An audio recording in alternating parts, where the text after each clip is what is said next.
So you're being replaced at work. That really sucks. Please believe me when I tell you that I am very sorry that you are going through that right now. I was replaced at work once, and I can tell you that it was probably one of the worst experiences of my life. But let's spend this time fixing the problem. In this video, I'm going to share a real story that happened to me when I was replaced at work in hopes that it helps you move forward in a positive way. You probably aren't feeling very carefree right now. You were replaced at work. But here's the thing. You were replaced at work because you are replaceable at work. Hang on, don't smash the dislike button and don't get your torch and pitchfork. Just hear me out. There's a whole sort of complex set of emotions that comes with the experience that you're feeling right now.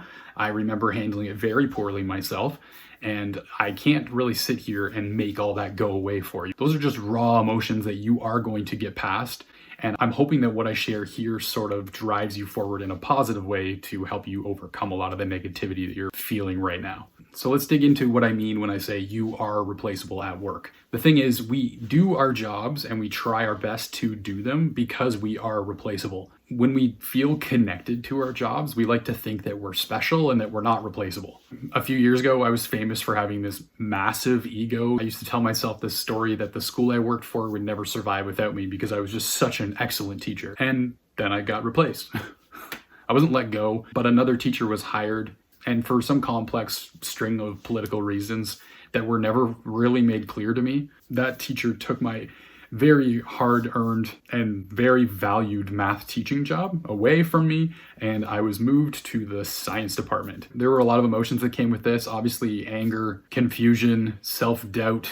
At the time, I was using a lot of fixed mindset traits to react to challenges like this, and my ego was just on fire. I remember just wanting to quit and teach them a lesson, which was obviously very foolish because the only person I'd be teaching a lesson would be myself and my bank account. But eventually I ended up getting some help, and I spoke to a trusted colleague who steered me back toward the land of the growth mindset and reminded me how much I was going to learn teaching science instead of teaching math, and how that's really going to increase my skill set and change the way I view teaching. And so it took a while, but I eventually shifted my mindset and started looking for the growth opportunities in this new position. I decided if I was going to get replaced in the math department, I was going to be the best science teacher possible, and I was going to learn absolutely everything there is to learn about teaching science and making science engaging. I stuck it out throughout the year, and before I knew it, there was a maternity leave in the math department. I was transferred back to the math department with a completely different outlook on my job, all because I changed the way I looked at the obstacle of being replaced and finding the growth opportunities in it. Now, as I talk about often in the blog, which you can get to using the link in the description below,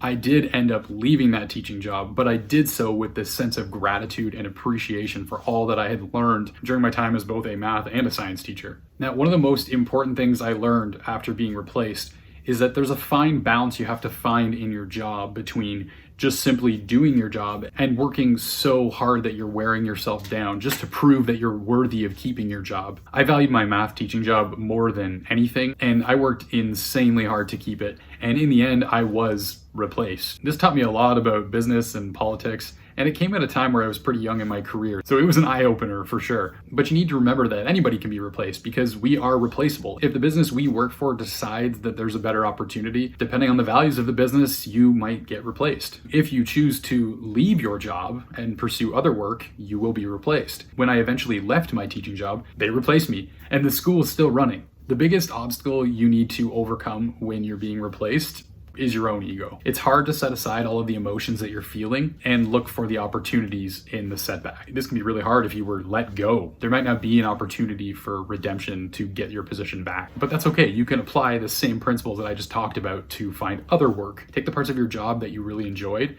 take your strengths and your passions and take them somewhere else. Instead of hustling to prove yourself, hustle to develop skills that are going to better you and make you a more efficient employee somewhere else where you're more valued. In the end, you need to come to terms with the fact that you were replaced. The business that you work for is going to move on, and you're also going to have to move on. It's going to take some time to process all of the emotions, but if you can transform this experience into an opportunity to explore where you can take your skills next, that's really going to soften the blow. And it will take time. Even after landing another job that I liked better, I still found myself with those emotions resurfacing after like 2 years. A bruised ego can be difficult to come back from. But by choosing gratitude and just focusing on all the great opportunities you had before you were replaced, That's gonna help carry you forward positively. Hey, I hope this video helps. Remember to choose growth, gratitude, joy, and good vibes. And if you like this video, why not subscribe?